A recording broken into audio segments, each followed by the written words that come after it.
Hi, I'm Father Brian Brooks. I'm the pastor of the Church of St. Benedict here in Broken Arrow, Oklahoma, to offer a reflection for today. Today is Friday, August the 28th. It is on the Catholic calendar, the memorial of St. Augustine, a bishop and also seen as a doctor or a great theologian or spiritual writer of the Church.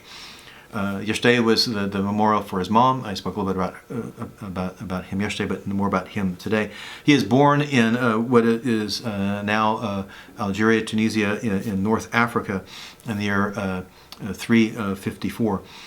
He had, at the very least, you could say, an unsettled and restless youth. He suffered what sometimes we think as the smartest guy in the room syndrome. He was brilliant, and he knew it. And so he always thought himself the smartest guy in the room, so therefore he was not so good at seeking advice or taking advice as he's searching for this truth, this restless heart, as Lydia talks about it. So he dabbles in many different things. The Christianity is now legal in the Roman Empire, but there's still a lot of non-Christian things that are going on. He becomes a devotee of what is known as Manichaeism, which is quite popular at the time, in which the evil and goodness, virtue and vice were equal in power, and kind of went back and forth and struggling with each other, which is not what the Christian idea about good and evil is. That good is greater than evil, and good has the victory in the end.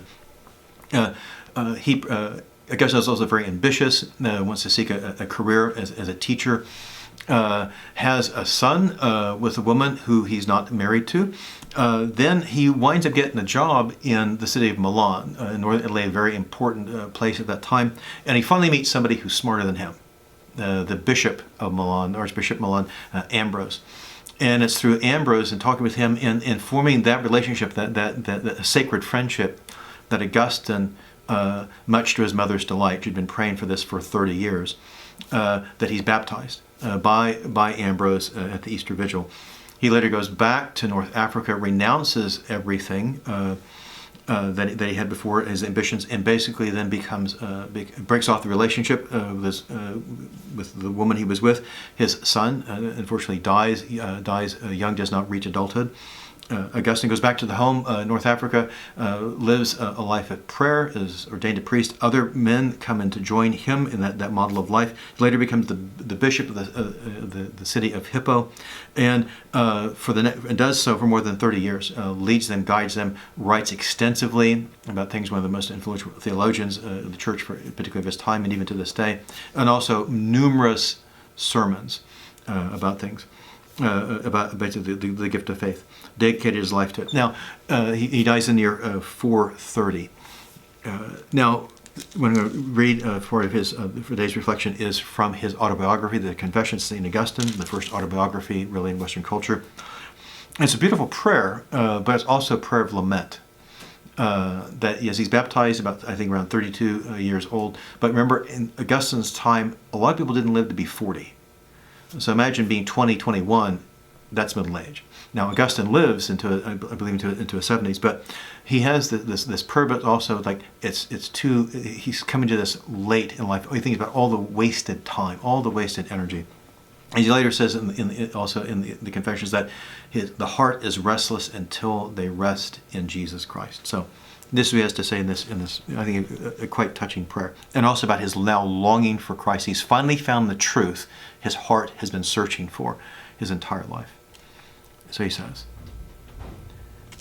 "Late have I loved you, O beauty ever ancient, ever new. Late have I loved you. You were within me, but I was outside, and it was there that I searched for you. In my unloveliness I plunged into the lovely things which you created. You were with me, but I was not with you. Created things kept me from you. Yet if they had not been in you, they would not have been at all. You called, you shouted, you broke through my deafness. You flashed, you shone, you dispelled my blindness. You breathed your fragrance on me. I drew in breath, and now I pant for you. I have tasted you. Now I hunger and thirst for more. You touched me, and I burned for your peace." The heart is restless until our hearts rest in Christ.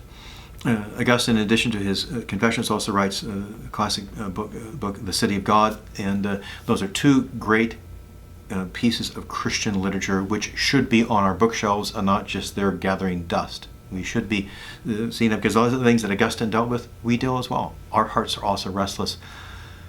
We search for that truth, but God is relentless in breaking through our deafness, our indifference, that we burn with that holy, divine love for Him. So God bless you and keep you safe.